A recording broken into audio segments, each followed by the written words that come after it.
છેલ્લા 2 વર્ષથી કાર્યરત રાજપીપળા સિટી સિવિક સેન્ટર પર આજથી પાલિકાના કર્મચારીઓને બેસાડતા સ્થાનિકોમાં નારાજગી। આથી મુખ્ય અધિકારીના હુકમથી પાલિકાના અમુક કર્મચારીઓને પાલિકાથી 1 કિલોમીટર દૂર ચાલતા સિટી સિવિક સેન્ટર પર મૂકવામાં આવ્યા, જેમાં આ કર્મચારીઓ પ્રોપર્ટી ટેક્સ અને જન્મ મરણના દાખલાની કામગીરી કરી રહ્યા છે।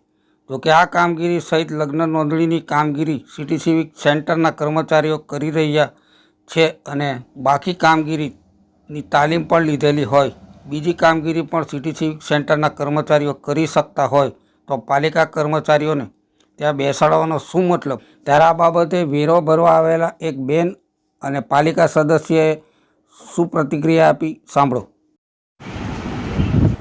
શું તકલીફ થઈ આપને?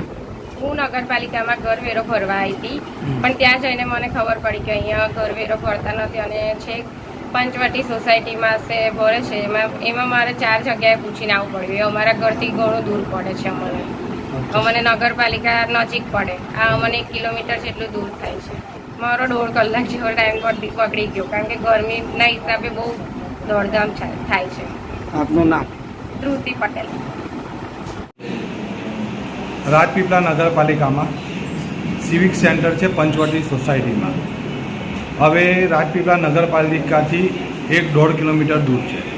અત્યાર સુધી ગઈકાલ લગી રાજપીપળા નગરપાલિકામાં વેરા, જન્મ મરણ અને લગ્નની નોંધણી માટેનું કાઉન્ટર ચાલુ જ હતું, પરંતુ આ ચીફ ઓફિસરે આજે આ કાઉન્ટરોને સિવિક સેન્ટર પર ટ્રાન્સફર કરી દીધા છે અને સિવિક સેન્ટર ઉપર રાજપીપળા નગરપાલિકામાં ફરજ બજાવતા કર્મચારીઓને આ સિવિક સેન્ટર પ્રાઇવેટ હોવા છતાં અહીં ગાડી મૂકીને કામગીરી કરાવે છે, જેથી રાજપીપળા નગરના લોકોને વેરો ભરવામાં અને જન્મ મરણના દાખલા માટે 1.5 કિલોમીટર કે 2 કિલોમીટરનો ફેરો વધે છે, જે ખોટું કહેવાય। એટલે અમારી માંગ છે કે રાજપીપળા નગરપાલિકામાં જ જન્મ મરણ અને વેરા ત્યાં જ લેવામાં આવે। સિવિક સેન્ટર સુધીને કોઈને ધક્કો ના ખવડાવવો જોઈએ। નામ? પ્રજ્ઞેશ કુમાર રામી, નગરપાલિકા સદસ્ય। આ બાબતે અમે રાજપીપળા નગરપાલિકાના ચીફ ઓફિસર એટલે કે મુખ્ય અધિકારી તડવી સાહેબનો સંપર્ક કરવા ટેલિફોનિક સંપર્ક કરવા પ્રયાસ કર્યો, પરંતુ એમને ફોન રિસીવ નહીં કરતા વધુ કોઈ જાણકારી મળી શકી નથી।